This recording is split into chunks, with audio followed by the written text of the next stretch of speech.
อยู่ก็ไม่เที่ยวไม่เที่ยวก็ถ่ายจากร้านโอ้แต่ก็เขายังมั่วนอกแล้ว5 ล้าน4 ล้าน10 ล้านวะ10 ล้านวะหรือว่า4 ล้านวะ10 ล้านเนี่ยตัวว่า4 ล้านเลยบัตรเอาเงินเขาเอาได้10 ล้านเลยเป็นตาอีต้นขนาดนั้นเด็กหน่อยกำลังหนาครับอายุ7 ปีมึงจะขายเห็นเนี่ยแม่มาซอกขายอยู่ที่ตลาดบ้านหัวหน้าเมืองลำบากแขวงลงพะบางเป็นตาอีต้นอาแถววะคนนี้เป็นแม่คนนี้นะพ่อมันได้พ่อมันบ่มีน่ะพันมามันแต่เขาห้องเรียนบ่ท่านเขาห้องเรียนจักเถื่อโอ้อ้างยังไง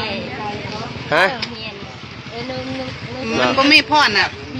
พอมันได้สนะมูเน่นึกว่าเน่ก็จินยอนเนาะมันมีพอบ่บ่มีพ่อมันไปเสด็จบ่มีพอเนาะเอาพอได้สนใจทักมาได้เด้อเจ้าหอนสดๆอยู่ได้นี่นะอยู่บ้านหัวหน้า